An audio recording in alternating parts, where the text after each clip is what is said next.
Ladies and gentlemen, thank you so much for coming out this afternoon. We believe this is an historic event here. Dr. Paul is rolling out his plan to restore America. Real spending cuts, real regulatory reform, extensive tax relief, bringing the troops home, ending this overseas nation building. The only president with a plan to balance the budget in one term, the only president with a plan that can restore our great country. With no further ado, my hero, the next President of the United States, Congressman Ron Paul.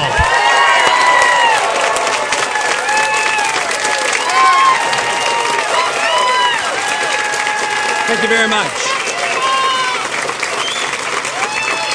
Thank you, thank you. Thank you. I appreciate you coming. I appreciate the press for being here. And I'll be available for 30 minutes to take questions. But I want to make the announcement that I am here today to release a plan that I have for balancing the budget and cutting in the first year $1 trillion.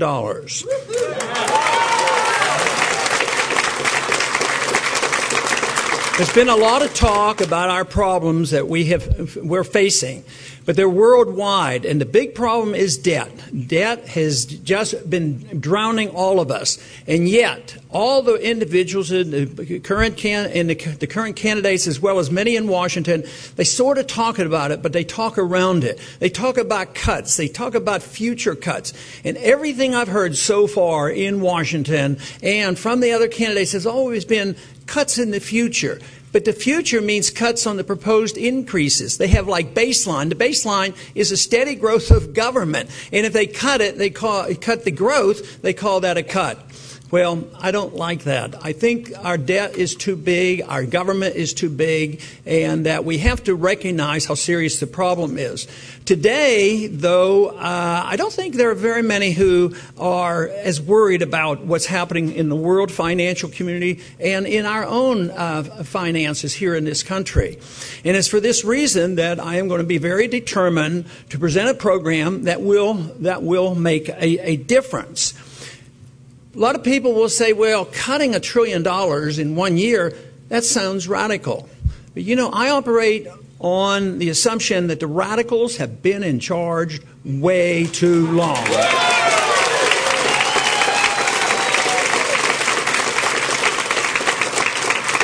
Both from left and right, we have heard the arguments that deficits don't really matter. And they really haven't mattered for a very long time, or we wouldn't have this debt. But it essentially changed about 40 years ago when we gave license to the Federal Reserve to print money if we needed it. So therefore, there were no restraints on the spending. So if you wanted entitlement spendings to go up or militarism expenditures go up, the Congress just passed it. And they never had to worry about, collecting it in revenues. They say, well, we'll borrow it, and they borrowed a lot. But eventually, they had to print a lot. And as long as the Federal Reserve has been there, they're what I call the facilitator. They facilitate big government. If the Fed wasn't there to print the money when we needed it, this would have ended a long time ago. But it is the appetite for big government that has prompted all this spending. And we have to attack it. Otherwise, we must not believe it's a serious problem. But it is serious. I thought it was serious, and I thought it would lead to a serious problem many, many years ago. And of course, there's a lot more people saying, well, it does sound like it is getting serious in 2008, but it has been bad for over a decade. We've had no new jobs in the last decade, and we've had 30 million new people, and it is not a U.S. problem. We helped facilitate the worldwide explosion of debt because we printed a lot of money and we quit producing. The money goes overseas. It becomes the reserve of all the central banks, and they all have inflated. But the final fact that makes it stop is debt. The market is stronger than even the Federal Reserve and governments because you can print and borrow and do all these things and tax, but eventually you drain the productive capacity of the electorate and the people. And this is what's happened. The debt is overwhelming, and yet there has been nobody serious about, well, how do you get rid of the debt? You have to cut the spending. And this is what my proposal deals with. And it's broad, and it has to be broad because I think we spend everywhere. We cut significantly from the militarism, not 1 penny from the veterans and not 1 penny from defense. It's from the militarism.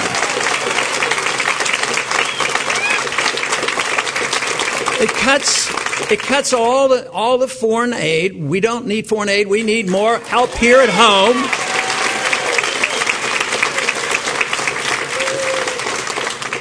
But we cut a lot of the domestic spending as well. We get rid of 5 departments, and that's a start.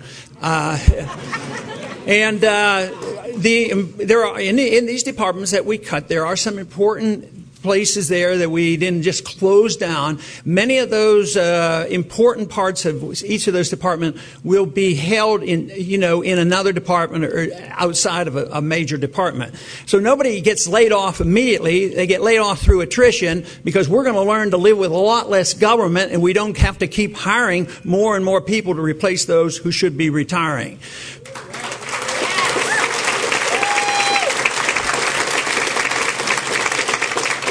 Our national debt today is going up $4 billion every day, and that's unsustainable. Just to maintain the war in Afghanistan, just in Afghanistan, it's $12 million an hour. I mean, just think of that. And even the generals are coming back, and they're saying, maybe we're halfway, maybe we've won half of it. Well, from my viewpoint, we're not doing so well. And from the viewpoint of so many of those active military people who have now been supporting our campaign, they're saying, no, it's really time to come home. So, this means from every place. And we have to address both. The other candidates have not offered this. I don't believe they think it's very serious. They think they can just tinker around the edges. But I think the American people are ready for some honest thinking and honest reforms. And it isn't that difficult for me to do this because I have personal beliefs. Fortunately, my personal beliefs coincide with what the Constitution says.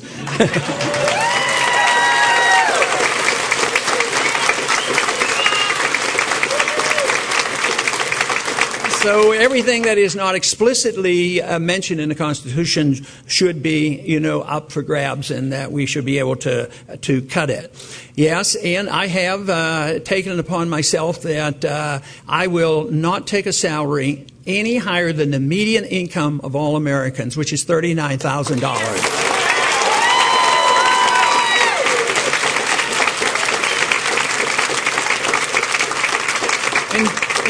And just to make that point, although I don't generally talk about this very much, but when I first went to Congress in the 1970s, I chose not to participate in the retirement fund because I believed it was abusive and not fair to the taxpayer.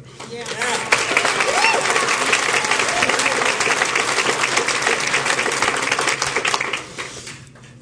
We need to do this as well as following up on the reforms we have to have at the Federal Reserve.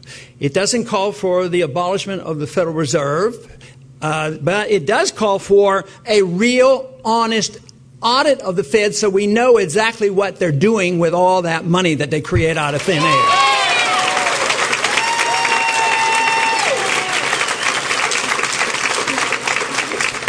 But it also sets the stage for true reform and phasing out of the Federal Reserve by legalizing your right to constitutional money, competing currencies which would provide the transition.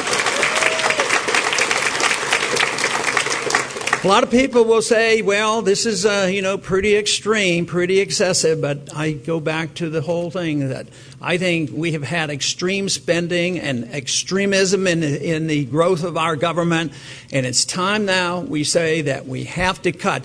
And I have a personal conviction that this will not hurt anybody. You cut government spending, that goes back to you. You get to spend that money. The people get to spend the money. It isn't spent by the government, and therefore we will have a greater prosperity. This idea, this economic idea, which is based on a great fallacy, and the fallacy is that the consumer drives the economy. Well, if you think about that superficially, you say, yeah, that's right. If I go out and buy stuff, then, the manufacturer will have to make it for me. But what if you have 10 credit cards like a lot of Americans have? And what if you don't have a job? What if you don't have any money in the bank? How can you drive the economy? So it has to be different than that. Free market economics teaches that what you want is people to be out of debt and get a job, save money, and then the jobs are created and the supply and demand will provide the products that we need. But this whole idea that if you just pass out money and government passes out money, if government spends more money, they've been doing this now for a good many years, really extremely so here since the last 4 years, since 2007, 2008.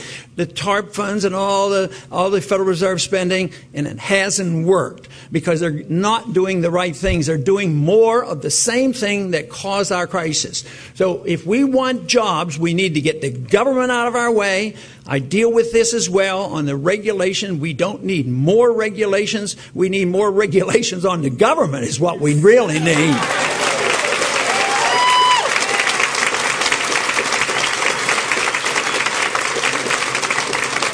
The proposal protects Social Security beneficiaries, but it also does something new. Because I cut so many other dollars, we can take care of the elderly, the people who are dependent on programs such as medical programs and the veterans benefits.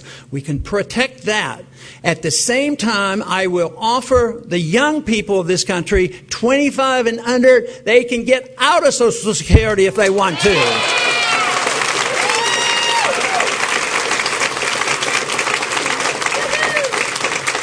But basically, a program like this only works if the people endorse it, obviously. One person can't do it, but one person can lead the way. And the one question I would ask all Americans to ponder, and that is, what should the role of government be? And that's what our founders asked. And they asked, and they came up with a decision, and they decided they didn't like the role of the king. So they wrote a document that said we shouldn't have a king. We should have the people taking care of themselves. We should have a Congress with a lot of responsibility. We shouldn't have a king declaring when we go into war. And that under these circumstances, the government is there to restrain, the Constitution there is to restrain the government. So if we do this, I am absolutely convinced it is the only road to prosperity. More freedom, more prosperity. More government, less liberty, and more poverty. It's no more complex than that. Thank you very much.